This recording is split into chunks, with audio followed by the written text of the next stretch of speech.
Candidato Fernando Haddad, bem-vindo, boa noite. Muito boa noite. Bom, nós estamos aí numa semana muito complicada, especialmente para o PT, por causa do julgamento do Mensalão lá em Brasília. E o que eu gostaria de saber do senhor é que cuidados a sua campanha tem para evitar que esse tipo de coisa se repita. O senhor conhece a origem de todos os recursos? Olha, eu tenho 11 anos de vida pública. Eu não comecei ontem. Eu servi ao governo da Marta Suplicy como subsecretário de Finanças. Fui ser assessor do Guido Mantega, atual ministro da Fazenda. Me tornei secretário executivo do Ministério da Educação. E por 6 anos e meio, eu gerenciei um dos maiores orçamentos da União. O orçamento do Ministério da Educação alcança 80 bilhões de reais. É o dobro do orçamento da cidade de São Paulo. E, felizmente, porque me dedico muito ao tema da ética na política, inclusive como professor da USP que eu sou, eu tenho a honra de ter passado esses 11 anos com muita satisfação a dar à população pela lisura com que eu procedi em todos os cargos que eu ocupei. Não só em relação à minha pessoa, mas em relação à pessoa dos meus colaboradores também. Então, eu mesmo respondo por todos os meus atos, mas a equipe que eu formei no Ministério da Educação é uma equipe que até hoje encontra-se agora junto ao Aloysio Mercadante, que me sucedeu no MEC. É com esse mesmo compromisso que eu pretendo governar São Paulo. Então, mas o senhor não respondeu. Na campanha, o senhor conhece a origem de todos os recursos? Na campanha e no governo. Eu penso que não só na campanha você tem que ter compromisso de transparência, né, como no governo, sobretudo. Eu, inclusive, estou propondo criar alguns órgãos de controle na Prefeitura de São Paulo que estão ausentes. Você vê que a Prefeitura de São Paulo hoje, ela está numa situação delicada desse ponto de vista. Muitos secretários respondendo a processos penais, né, por improbidade, uma série de suspeitas sobre a administração pública municipal, e eu quero criar a Controladoria Geral do município nos moldes da Controladoria Geral da União. Porque o Controlador Geral tem status de ministro. E ele auxilia os ministros que têm compromisso com a ética na política a mapear as vulnerabilidades da máquina pública e evitar, prevenir qualquer desvio de conduta. Então eu quero adotar isso não só na minha campanha, mas sobretudo no meu governo. Candidato, o senhor disse que a equipe que está no Ministério da Educação é a equipe que o senhor deixou para o ministro Mercadante, né? Uma boa parte. Como um ministro experiente, tantos anos à frente do MEC, que conselho que o senhor poderia dar para o ministro Mercadante que o sucedeu para tentar acabar com a greve de professores depois de 3 escandalosos meses de paralisação? Olha, eu penso que a proposta que o ministro Mercadante, em nome do governo, fez à categoria é uma proposta digna. Tanto é verdade que a maioria da categoria está agora retomando as aulas. Um sindicato já firmou acordo com o governo, o outro sindicato está insistindo numa tese, na minha opinião, que não vai produzir bons frutos para a própria categoria e, paulatinamente, as universidades vão voltar à normalidade. Eu, quando assumi o Ministério, Bochá, eu assumi também numa grande greve. Quando o ministro Tarso Genro deixou o Ministério, eu assumi em meio a uma greve.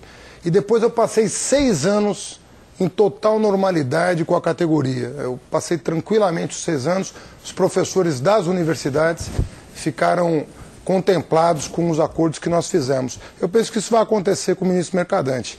Ele vai fechar o acordo e nós vamos ter um longo processo de tranquilidade nas nossas universidades. Mas, ministro, onde é que o senhor acha que o Ministério errou deixando essa greve durar tanto tempo? 93 dias sem aula é uma coisa absurda. Muita gente não volta à faculdade por causa disso. Eu conheço gente que interrompeu o seu estudo universitário por causa de greve. Quer dizer, onde é que o governo errou aí para permitir esse tempo? Foi uma conjuntura adversa em função da queda de arrecadação. Havia uma previsão de fazer uma oferta de um plano de carreira em março e não foi possível apresentar o plano de carreira em março em função da queda da arrecadação por conta da crise internacional. Assim que o governo se sentiu seguro, apresentou a proposta com o compromisso de mandar o projeto de lei no mesmo prazo, que era agosto, até 31 de agosto, que é o prazo legal. Então houve da parte do governo um atraso com o compromisso de não atrasar o projeto de lei, mas para refazer as contas para apresentar uma proposta para a categoria que fosse execuível, que pudesse ser cumprida. Certo. Né? Candidato, agora falando de São Paulo e falando de planejamento, o senhor está planejando aí um novo projeto para São Paulo. O senhor parece que está reciclando aquele plano de 2008 da Marta Suplicy. Eu não entendi muito bem isso. Acho que não. Isso saiu nos jornais. Eu queria saber o que é que o senhor tem de novidade nessa área de planejamento dessa cidade tão grande e tão necessitada de racionalidade na administração. Olha, Mitre, eu tenho a felicidade de ter feito uma carreira, antes de entrar no serviço público, fiz uma carreira na Universidade de São Paulo bastante longa. Eu fiz minha graduação em Direito, meu mestrado em Economia, meu doutorado em Filosofia. E eu pude, até pela experiência administrativa de 11 anos de governo, congregar lideranças comunitárias, lideranças empresariais e lideranças acadêmicas, às centenas, para formar o plano de governo. É óbvio que o plano de governo resgata algumas ideias importantes, como os céus da Marta, que foram abandonados. Eu me comprometi a fazer 20 novos céus na cidade de São Paulo, mas aperfeiçoar também alguns outros programas. Por exemplo, a Marta lançou o bilhete único, que dá ao cidadão, por 2 ou 3 horas, dependendo da modalidade, o direito de usar o sistema de transporte como lhe convier. Nós lançamos o bilhete único mensal. Você vai pagar uma tarifa mensal e ao longo de todo o mês, a qualquer hora do dia, a qualquer dia da semana, você vai poder usar livremente o sistema de ônibus.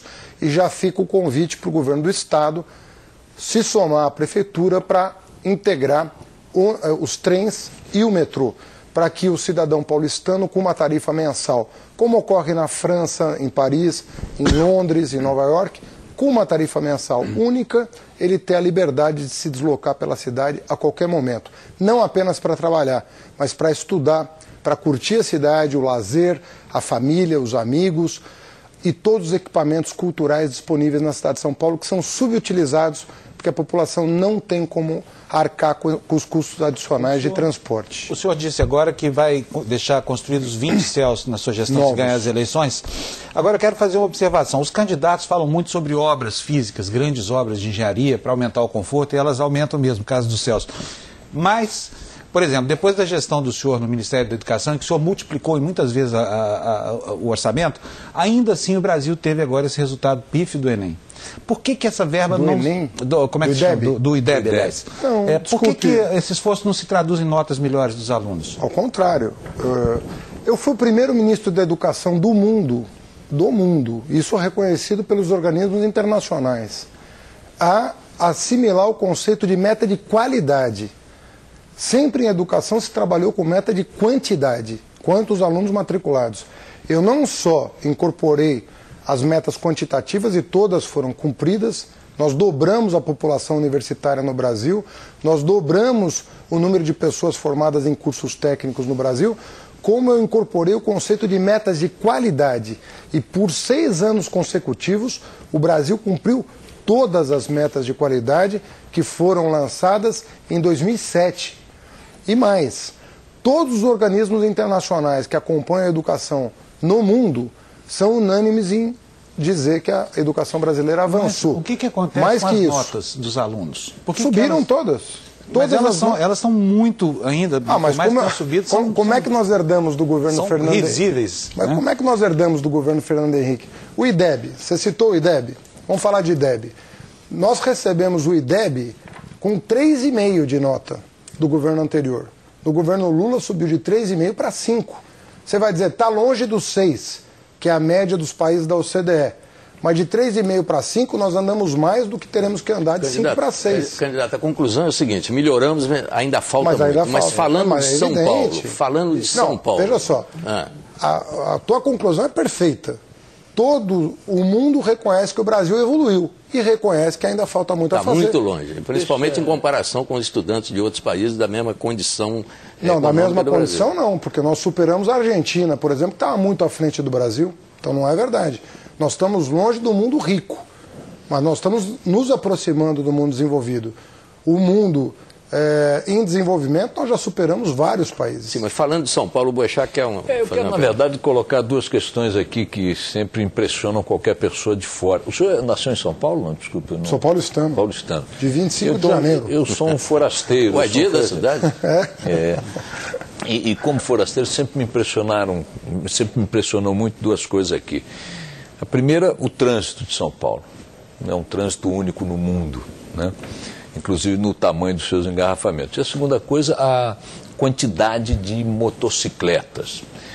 Convivendo com o dia a dia do noticiário aqui, na rádio, a gente vai se aprofundando nos dramas dessa população que usa a motocicleta como um instrumento de trabalho. Sim. A maioria são jovens, são chefes de família, muitos deles com filhos pequenos ainda para cá, e todos eles sofrendo aí horrores com acidentes, 45 mortes por mês, em média, só na cidade de São Paulo.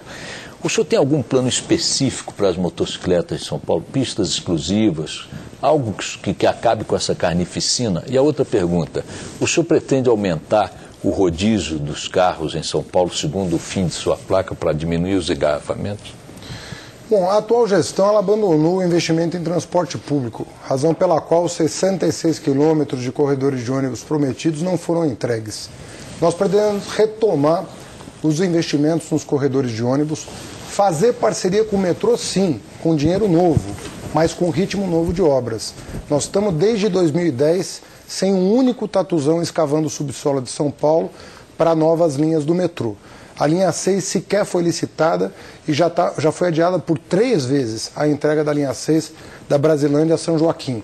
Então nós temos que repactuar o investimento, inclusive com recurso federal, porque sem recurso federal nós não vamos sair do lugar. O PAC Mobilidade existe para isso, para trazer para São Paulo o que foi de São Paulo para lá, em termos de benefícios, inclusive no transporte público. Além disso, nós precisamos distribuir melhor o emprego. E eu criei um conceito de arco que vai da CUPC, Marginal Pinheiros, Marginal Tietê e Jaco Pêssego, que vão receber estímulos fiscais para distribuir melhor o emprego pela cidade de São Paulo. O emprego hoje está concentrado em algumas poucas subprefeituras da cidade, a maioria dos bairros são bairros dormitório. Além disso, nós temos que criar, para ciclistas e motociclistas, usar as vias secundárias, né? Porque as vias principais estão congestionadas. Então, até que se recupere o investimento em transporte público, nós temos que utilizar as vias secundárias e dar preferência para o ciclista e motociclista, para que eles tenham condições de trafegar pela cidade em segurança. Candidato, e quanto ao rodízio? Rodízio, eu não pretendo fazer nenhuma restrição de circulação de carros enquanto os investimentos em transporte público não forem recuperados.